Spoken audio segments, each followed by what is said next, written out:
I'd like to begin my presentation this morning by recounting a story of a child cared for during my time as a school nurse. PJ was an 8-year-old Samoan boy who lived with his parents and 5 siblings. PJ was struggling with his learning at school. His behaviour, attendance and engagement was inconsistent, and he would often appear very tired and lethargic. PJ's name was on the school special educational needs register. The teachers were concerned about his behaviour and slow academic progress. PJ was falling behind academically, and this was negatively impacting on peer relationships and his engagement in classroom learning activities.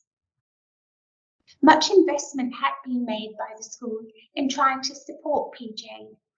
This included supportive education plans, classroom monitoring, teacher aid support, and close involvement with PJ's family. I first met PJ after I almost tripped over him as he lay asleep outside his classroom, having been excluded for his behaviour yet again. I became increasingly curious about PJ, concerned that his behaviour and tiredness didn't seem normal for an otherwise 8-year-old boy. I encouraged the school and family to refer PJ to me for a holistic review of his health and well-being, which they eventually agreed to do. Neither the school nor the family had any particular concerns about PJ's physical health. I subsequently met with PJ and his mother, and on assessment I found PJ to be clinically obese with enlarged tonsils but otherwise healthy. Mum described PJ as often very tired, usually going to bed after arriving home from school and sleeping for about 4 hours. Mum also reported nighttime snoring. I referred PJ to his family doctor for further investigation into possible obstructive sleep apnea. His doctor arranged for a sleep study and referral to the paediatric respiratory and ear, nose and throat teams for further review. Following this review, PJ was diagnosed with severe narcolepsy. With ongoing treatment and support, PJ showed an improvement in his health, behaviour and learning over time. It was my experience of working with cases such as these that ignited my interest in the education-health relationship. I was particularly interested in how we as health providers could work more effectively with our education colleagues to optimise both learning and health outcomes for young people. Next slide, please. Actually, stay on this slide for a moment because we went one ahead. I entered into this research with my own beliefs and understandings that were based on my experience and knowledge as a provider of healthcare to children in schools. My experience had taught me that fostering positive, interdisciplinary and professional interpersonal relationships with school staff was the key to successful collaboration. However, these relationships were often tenuous and fraught. The study aimed to explore the experiences of school staff in working with health providers and to understand more about the possible facilitators and barriers to this relationship. In addition, I looked for evidence on how health was considered by teachers when there was a learning need and what health-related learning and development had been offered to the staff in the previous 2 years. The research question was, what is the relationship between primary schools and health services in New Zealand and how this is influenced? The justification for this study stems from the certainty that education and health are interdependent. Under the scope of international human rights obligations, school-aged children have a right to both education and health, including health education. Education is a powerful precursor to health outcomes and plays a significant role in supporting health behaviours. Conversely, poor health is a major factor in preventing or limiting learning opportunities and as a consequence is a contributor to poor academic outcomes for many children and young people. Despite the acknowledgement of this interdependence, Few countries mandate inter-sector collaboration. In addition, there are limited international studies that examine the day-to-day working relationship between school staff and health providers, and none are specific to the New Zealand context. Conducting this study provided an opportunity to understand more about this working relationship. The study provides us with a unique stakeholder perspective and valuable information that will inform how health service providers could work more effectively alongside schools for the long-term benefit of children and young people.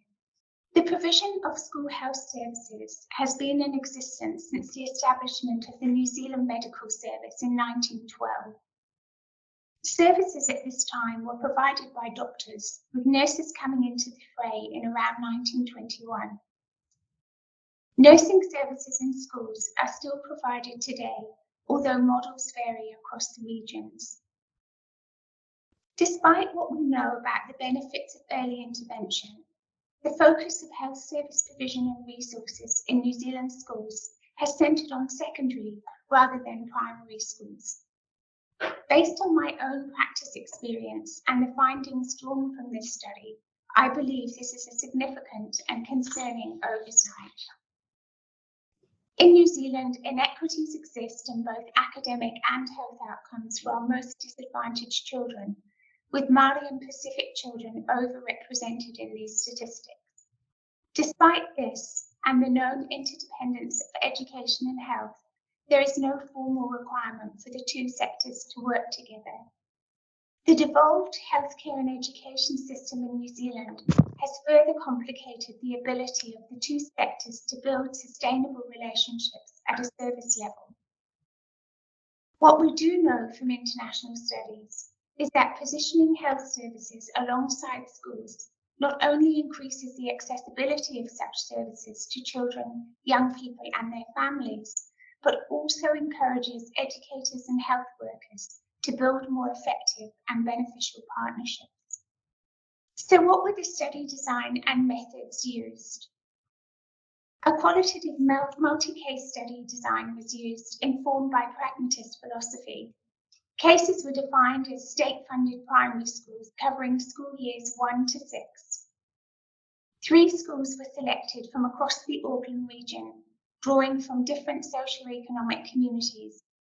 The schools were representative of deciles 1, 5 and 10. Just a note to add here, the decile classification for schools is opposite to that of the New Zealand Deprivation Index, with decile 1 representing very disadvantaged and decile 10 classified as most affluent. Data was gathered primarily through individual interviews with 19 school staff across the 3 cases. Staff included teachers, principals, a school receptionist, 2 teacher aides, and 2 special educational needs coordinators, commonly known as SENCOs, who both had a teaching background. Additional data collection methods and tools used were researcher observation of the special educational needs meetings, school profile forms, pre-interview questionnaires, retrospective review of professional development offered to school staff. This qualitative research study focused solely on the perspectives of school staff. The data from each case was analysed using a combination of approaches, and the findings were organised initially as 3 individual case reports. A cross-case analysis on the collective findings of the 3 cases was undertaken and a final cross-case report produced. Before I go on to present my preliminary findings with you, I'd like to share over the next couple of slides a few of the quotes taken from the individual interviews that I conducted with school staff. These quotes convey some of the sentiments and perspectives shared with me, and will give you a sense of some of the issues raised. So what did I find? I presented my findings as assertions or statements drawn from the emergent themes and which directly relate back to the research question. A total of 10 significant findings emerged from the analysis of the cross-case data. These are prioritised in order of dominance. Assertion 1. The relationship between education and health services is one of referral. This is about the act of making a referral being fundamental to schools' relationship with health services. This is how they elicited support from health, referring out to bring in the assistance required. Completing referral, however, isn't always straightforward or efficient for school staff, who reference the often complex and lengthy processes involved, particularly in the accessing support for children with high health and disability needs. Once a referral is sent to a health provider, there's often a time delay before it is actioned. For example, the hearing and vision testers schedule their school visits on an annual basis. If the referral doesn't coincide with a pending visit, or that visit has been and gone, a further referral to an outpatient clinic is required. Time taken to complete a written referral and get a response from a health provider was an issue that echoed across the interview participants, particularly those in the 2 higher decile schools. They articulated concern that a delay had the potential to impact negatively on the child and their ability to engage in learning activity. Assertion 2. Visibility of health services in schools influences the relationship. This pertains to the visibility of health services in schools being directly relatable to the uptake of services. Somewhat unsurprisingly, high visibility correlates with a high uptake of services and overall improved relationships. Low visibility reduces uptake and can cause schools to believe they have to manage alone. Visibility not only relates to health services having an increased physical presence in schools, but also to being easily contactable and to schools being aware of the services that are available to them. The Decile 10 school in this study was unaware that they were eligible to access the community nursing service. Moving to assertion 3, how school staff relate to health services is influenced by how they perceive their professional role from a functional perspective. As in any other workplace, staff employed in schools usually have a particular focus to their role. For example, teachers assist students with their learning, school administration staff focus on admin tasks, and the school principal concentrates on the bigger operational picture. How each of these positions interface and work alongside health services is determined by what the staff member perceives their role to be in this relationship. This is shaped further by the expectation of peers and those in designated roles. One participant commented to me, "The hardest thing in my position at the moment is that I'm a relief teacher. I don't think I can just go ahead and do a health referral or fill in a book, you know. I have to go through the classroom teacher." Another, a teacher aide, said, "I feel that it's not my responsibility, but if something's wrong with the child, I go to the next person up from me. I'm just a teacher aide, so I just do what I need to do." Assertion 4, as previously mentioned, accessing health support can be a difficult process for teachers and other staff working in schools. Many are either unaware of the services available to them or are negatively impacted by the lengthy and sometimes complex processes of gaining access. Teachers are often required to collate additional data and supporting evidence before making a health referral, which is time-consuming. Time is considered a precious resource by classroom teachers, and most perceived what time they had was insufficient to pursue the health support needed for their students. This quote sums up this assertion well. By the time you've made a proper referral, and they, the health provider, have decided they can or can't accept it, it's not really worth your time and effort. Assertion 5. This relates very specifically to the 2 higher decile primary schools in this study. that receive less visible health service support.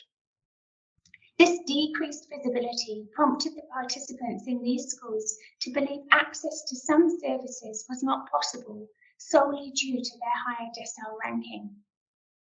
The prolonged impact of reduced visibility on the 2 higher decile cases in this study has resulted in the schools believing they are expected to manage alone. This is not what they want to have to do, but they perceive there is no other option. Tanya, a principal, offers this perception in the following quote. My understanding is that health services in schools are decile-based, and that if you're from a high decile, you have limited or no access. As a decile 10, the culture here is that we manage ourselves because the public health service isn't visible or available to us. Assertion 6 relates to health services being regarded as completely separate to education by all 3 cases, including the decile 1 school, where health services were more visible and accessible. The 2 sectors work in silo. There is no obligatory formal interaction between them, although opportunities do exist through interprofessional meetings to meet and collaborate. However, health professionals were not always invited or present at these meetings. Informal opportunities for health professionals to integrate with staff are afforded through a presence in the staff room during lunch or tea breaks. This presence was valued by school staff. Philosophically, not all teachers appreciated that there was a causal link between students' health and their learning, and as a result did not prioritise students' health as a matter of course in their day-to-day work. Assertion 7, teachers having an awareness and understanding of the interrelatedness of education and health strengthens the working relationship between them. Participants who had more years of classroom teaching experience drew on this and were able to articulate the benefits of working together with health more readily. Participants reflected that more education and training on health-related barriers to learning at both an under and postgraduate level would be beneficial to them. One participant made this comment. I think the more that everyone is aware of the mutual relationship between health and education, then we'll all be on the same page. It makes me think about our training. What did we learn at university about health impacts on learning? When I went through, we got absolutely nothing. It was all education, education, education. Relating to assertion 8, all of the participants in this study talked about their experience of working with a nurse in the school setting. This was unprompted. Most conceived that health services in schools were represented in the form of a nurse, with some reference to other visiting health services and providers, such as hearing and vision, dental and social work. Nursing services were consistently at the forefront of discussion across the cases, even in the cases where nursing was not visible as a service to them. Participants considered nurses as a trusted, effective and appropriate workforce to have working alongside them, and they valued their expertise. However, personal attributes and ways of working played a role in this relationship. A grumpy nurse was not considered favourable, nor one who interrupted teaching time without respect for the teacher or student. Assertion 9, all 3 cases in this study had chosen to utilise school funds on employing a Special Education Needs Coordinator, or SENCO, whose role it is to ensure the coordination of support and resources for learners with special educational needs. SENCOs are frequently seen as the interface between the school and outside support services, including health. When a student is identified with a health issue, it is usual for the classroom teacher to refer this to the SENCO or another designated in the person in the school to pursue it. On the whole, this filtering of access to support was welcomed by the teachers, who are busy and lacked time. However, most verbalised wanting to be kept involved and to have direct feedback. Not being able to talk directly to a health provider at the point of referral meant that the opportunity to give nuanced information about the child was lost. Similarly, not receiving feedback on the outcome of a referral was frustrating to teaching staff.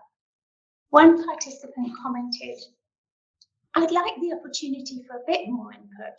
Sometimes it's taken away from us, and often there's no feedback at all, and no one will share the information."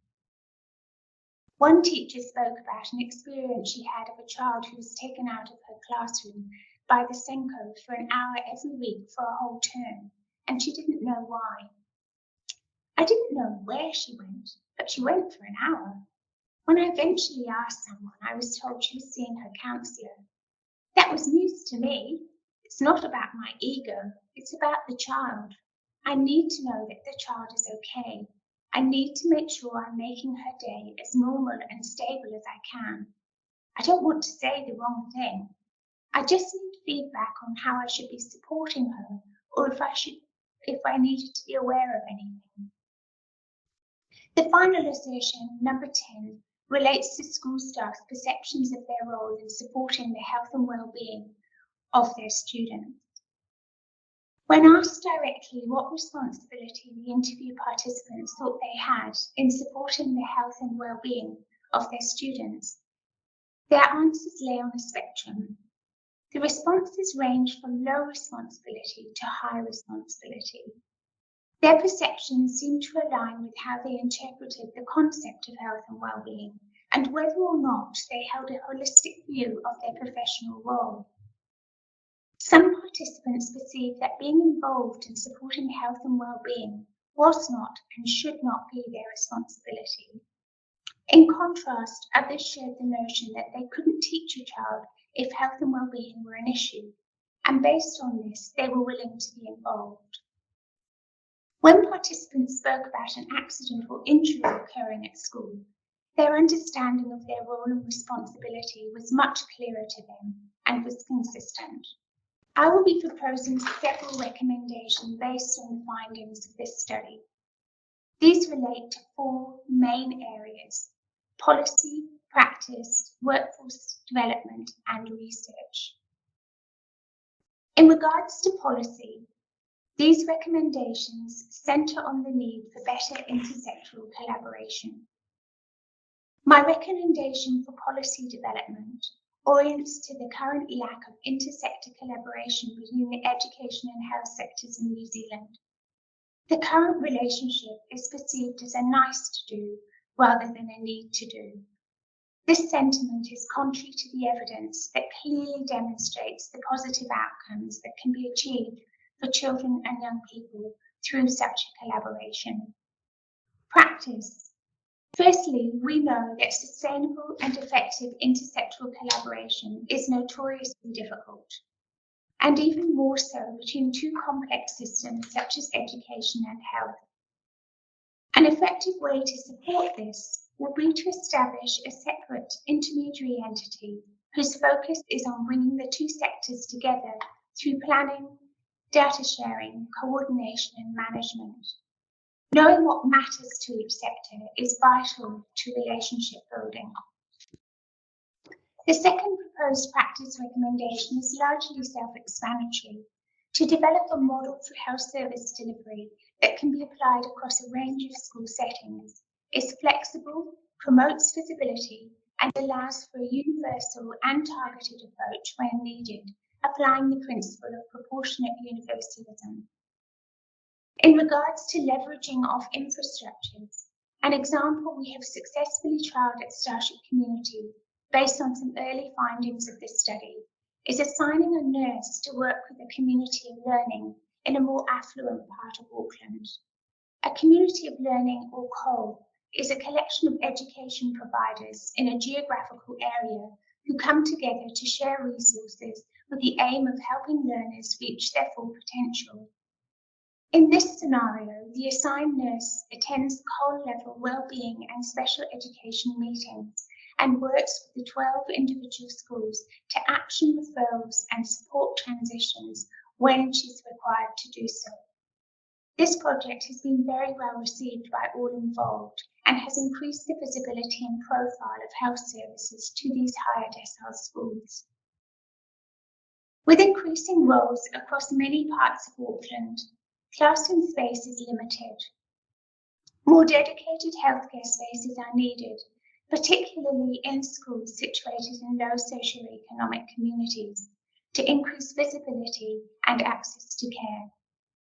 A pragmatic solution to this problem evolved as a result of my practice experiences and harnessing of an idea inspired by George Clarke's Amazing Spaces. With the support of many, I designed a semi-permanent, relocatable, fit-for-purpose clinic space for health providers to work out of in a primary school where space was an issue and the students had high health needs. This was a collaborative effort supported by the Starship Foundation and involving the health, education and business sectors. Our first unit was named the Whare Hauora and was launched in 2018. The space is owned by Health and housed by Education. The project was funded by Barfoot and Thompson through the Starship Foundation. A second unit opened at Pointingham Primary School in Glen Innes at the end of last year. This project is my passion and it has been so exciting to see it evolve.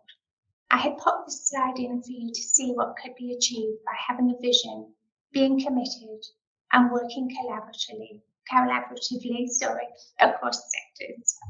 My third set of proposed recommendations relates to workforce development. In many countries, school nursing is a specialised area of practice in both primary and secondary schools. This is not the case in New Zealand. Given the devolved nature of our schooling and health system, I believe investing in this area of nursing should be high priority to support collaborative working at a service level. Relating to Session 8, nursing services are valued by school staff. The second recommendation on this slide, and relating to Session 7, which was about shared understandings of the interdependence of learning and health, teacher participants reported little undergraduate training and ongoing professional learning and development around physical, behavioural and mental health. They all unanimously indicated a need for more training to equip themselves better for their day-to-day teaching practice. In regards to further research, I will be proposing the following. A study that explores how health professionals view their relationships with schools to provide a more holistic overview. Further research to better understand the perspectives of parents and children in accessing and utilising health services through and in schools. Research into teachers' expectations of their professional role in supporting the health and well-being of their students. This was an unexpected finding and one I believe warrants further study. And finally, exploration into models of intersectoral collaboration between education and health and their utility in a New Zealand context. The limitations of this study. Each school or case had notable differences in culture, ethos, internal systems, and access to health services, which influenced their relationship with health providers. The uniqueness of the cases must act to caution us when considering to what degree the findings of the individual case studies can be generalised across other primary schools in New Zealand. Secondly, the case studies centred on the experiences of school staff working alongside health providers and did not seek health providers' perspectives. And finally, it is important to acknowledge that this study was conducted in one geographical area of New Zealand and may not be representative of other regions' schools. To conclude, this study had helped highlight some of the system issues which impact schools' relationship with health services, including issues around siloing, visibility, professional roles and responsibilities, making referrals, shared understandings of interdependence, and time. The current way of working relies on the goodwill and effective interpersonal relationships between health service providers and school staff, but this is not satisfactory, nor effective, nor sustainable. Continuing to rely on this way of working with no formal requirement for the two sectors to work together leaves the relationship vulnerable to breakdown, thus impacting those who need it most. This research has highlighted the need for education and health providers to be supported to work more collaboratively within an established infrastructure underpinned by legislation. However, a commitment from both parties to do things differently, plus a shared vision and mutually agreed goals, is imperative if this collaboration is to be successful. Circling back to my story of PJ at the start of this presentation, why did I have to almost trip over him in the corridor outside his classroom before I was made aware of him and his issues? At the time, I was at the school almost every day, visible and available.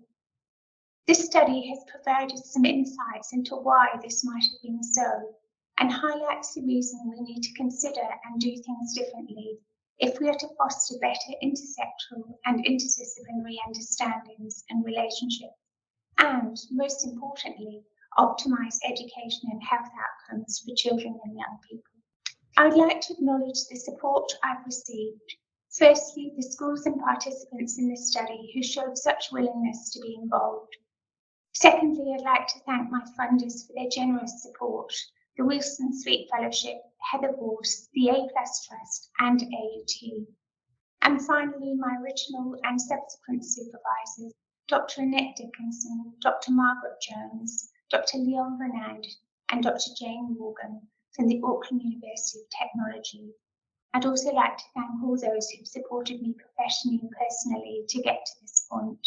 Thank you for this opportunity to present my study to you this morning.